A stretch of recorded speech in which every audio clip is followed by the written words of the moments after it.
The Lord be with you. A reading from the Holy Gospel according to Mark. As Jesus was leaving Jericho with his disciples and a sizable crowd, Bartimaeus, a blind man, the son of Timaeus, sat by the roadside begging. On hearing that it was Jesus of Nazareth, he began to cry out and say, "Jesus, Son of David, have pity on me." And many rebuked him, telling him to be silent. But he kept calling out all the more, "Son of David, have pity on me." Jesus stopped and said, "Call him." They called the blind man, saying to him, "Take courage, get up, Jesus is calling you." He threw aside his cloak, sprang up, and came to Jesus. Jesus said to him in reply, "What do you want me to do for you?" The blind man replied to him, "Master, I want to see." Jesus told him, "Go your way, your faith has saved you." Immediately he received his sight and followed him on the way. The Gospel of the Lord.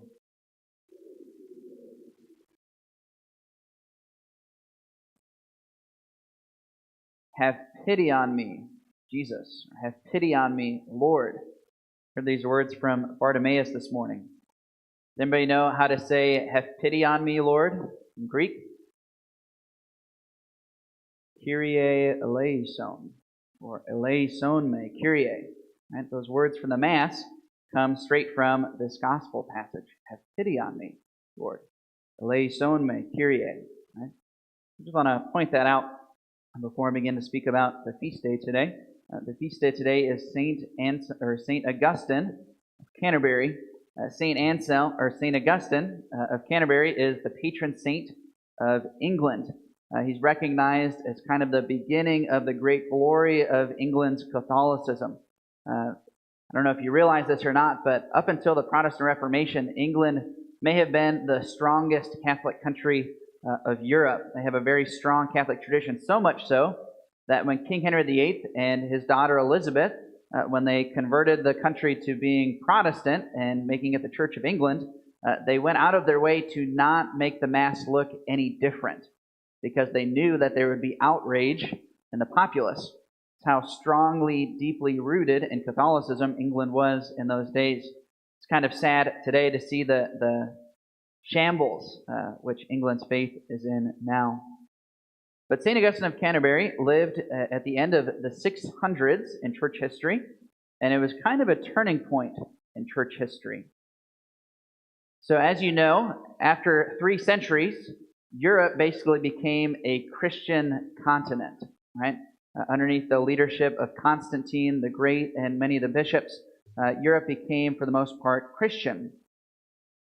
Shortly thereafter, in the 400s, what was remaining of the Roman Empire, or Europe, it began to go through some difficult centuries. It began to be invaded often by barbarians. It got so bad during the early 400s that St. Jerome made it sound like it was the end of the world, the tragedy. Rome had been sacked various times, and that spread all throughout Europe. And so for a couple of centuries, even though the church was still the established religion, the Roman Christian Empire was in pretty bad shape. St. Gregory the Great, who was the Pope at the end of the 600s, he essentially changed the strategy of the church.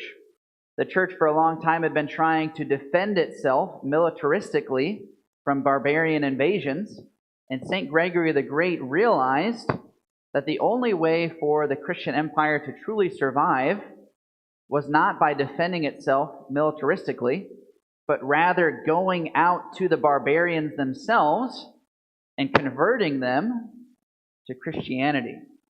And so the next 2 centuries became great centuries of Christian missionary zeal. St. Augustine of Canterbury was one of the products of that.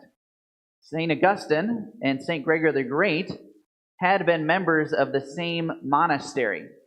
And so St. Gregory the Great knew St. Augustine well and sent him to England, essentially to convert the Saxon people. It was a pretty dangerous mission. You can imagine what St.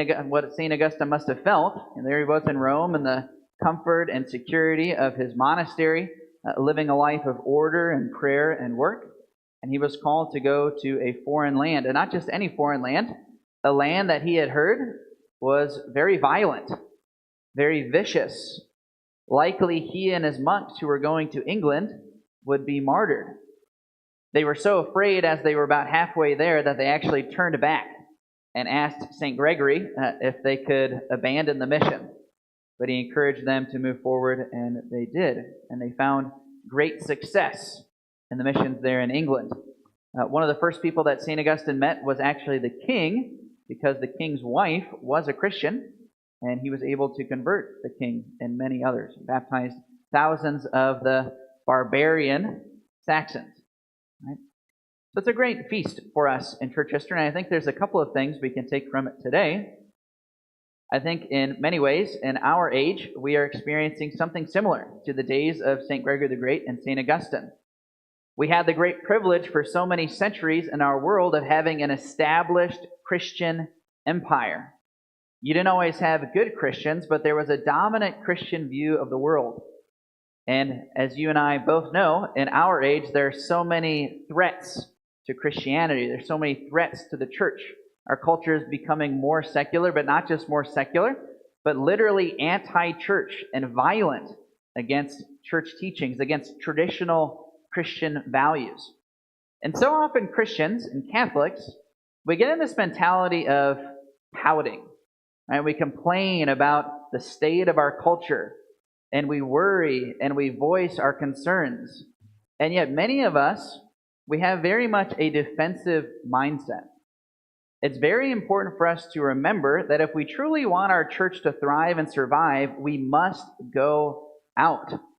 We must stop complaining about these attacks against our church and rather put on the mindset of an offense, going about converting these people who are so violent against Christian ideals and against our church.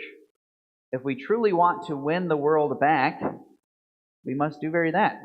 We must go out and seek to convert those who disagree with us, those who are hostile against us. If we do not have that mindset, there's no way that our church is going to thrive again. I think another thing that we can take from this Feast of St. Augustine, I think it's very striking that he never felt called to be a missionary. But he was equipped to be a missionary by his many years of monastic life, diving deep into the life of prayer and study and virtue and holiness. It was all of those years that he spent in the monastery which formed him and gave him the strength to go out and have such success with his missionary endeavors. And even though none of us are monks and may not ever have the opportunity to live in a monastery, we all have the opportunity to be rooted in prayer and study. If we truly want to be successful in the mission of evangelization, it starts with prayer, and it starts with study. It starts with that internal formation, which will give us the strength to go out and to endure any attacks that might come.